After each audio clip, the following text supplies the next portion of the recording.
So since I posted my video last Monday, I've actually learned a couple new things. The first one being that what I'm doing is actually called booktubing, and there are actually quite a few people doing this. I'm like, that's really interesting. So I decided to watch their videos to see how they do it, and to see if I wanted to emulate their style. One of the things that I do want to do, that I was playing with the idea of doing before, is that they don't just focus on one book. They actually do multiple books. I'm like, I can do that. I mean, I've only been reading since, like, before kindergarten. One thing I did notice that I didn't like is that a lot of them only do 2 recordings. One at the beginning of the month and one at the end of the month. I don't really like that idea, mostly because I like talking about stuff as I'm reading it. I don't like reading something and then waiting a month and then being all like, hey, that was really good, but I can't exactly remember why it was good. Another thing they do that I don't think I want to do is that they rate their books with stars. I don't want to do that because I might say this book is a 1 star and someone else is like, but this book is a 5 star, but they won't read it because I'm like, hey, this book is a 1 star. I'm just going to give you my opinions on the books, and the opening door is my cat trying to sneak in. You can see his tail behind me. It's actually my brother's cat. So after I watched some of the booktubers, I realized I didn't like the way I did John Green's The Fault in Our Stars. So I'm going to redo that one, along with some of the other books that I'm going to be recommending this week. The Fault in Our Stars is a book I had to read in my children's literature course. I actually found the book really interesting. I know a bunch of people who cried, like I said in my last video. They actually cried while they got to the end of the book. I didn't cry when I finished the book. I cried about a minute after when I logged onto Facebook and found out one of my friends had actually been killed. Is actually by how accurate the depiction of death is in this book. I have to admit, we are prepared for the concept of death, but the reality is something completely different. At least that's what I've come to realize from this book. I would say it is a book about life and learning to live. Another book we had to read in my children's literature course is The Book Thief by Marcus Zusak. Now, I'm not a big fan of World War II books in general because my dad has read over 500 World War II books and has talked about them all with us. By us, I mean my brother, my sister, and I.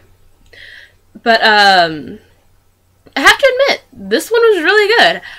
It was a little slow to pick up, and I thought I was like 500 pages. I can't get through this. But all of a sudden, I'm like 300 pages into the novel, and I'm like, where did the time go? One of the interesting things about this novel is that it's actually narrated by Death. And a lot of people seem kind of scared by the idea of Death narrating a story. But I actually found it gave so much more to the book that you couldn't have by one of the other characters in the story narrating the story. This is my favorite book of the semester. It's The Absolutely True Diary of a Part-Time Indian by Sherman Alexie. It's the diary of a boy named Junior, or Arnold, who decides that he no longer can go to school on his reservation because there's nothing for him there. He'll just be entering the same cycle that his parents entered, and his grandparents entered, and his grandparents' parents entered, all the way back to when they were first put on the reservation. So he decides to go to an all-white school. Arnold has all kinds of issues to deal with. There's poverty, drunkenness, he's losing his best friend, he's going into high school.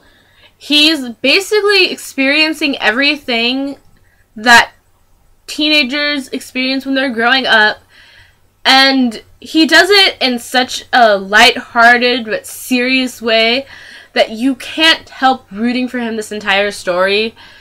And this book is actually kind of like a diary because you actually have pictures in the book of Arnold's idea of what's actually going on in the book.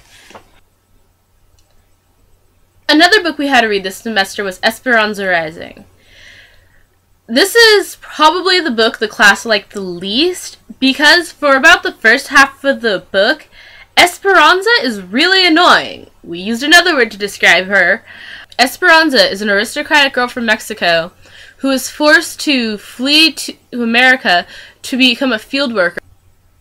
For about the first half of the novel, Esperanza treats everyone around her like they are beneath her because they were beneath her in Mexico. So Holz is about a teenager named Stanley Yelnats who has been placed under a curse by his no-good, dirty, rotten, pig-stealing great-great-grandfather, and now his family has nothing but bad luck. As a result, Stanley gets sent to Camp Green Lake for a crime he didn't commit, where he is forced to dig holes. So there were 2 more books that we had to read in my children's literature course. One was an anthology of folk and fairy tales, which I'm not going to review here because I want to read the entire collection before I review it, and I think folk and fairy tales deserve their own video entirely. The other book we had to read was Roald Dahl's James and the Giant Peach, which I had never actually read before. I'm kind of ashamed to admit, but I've read it now, so that error has been amended. And honestly, I found this book hilarious.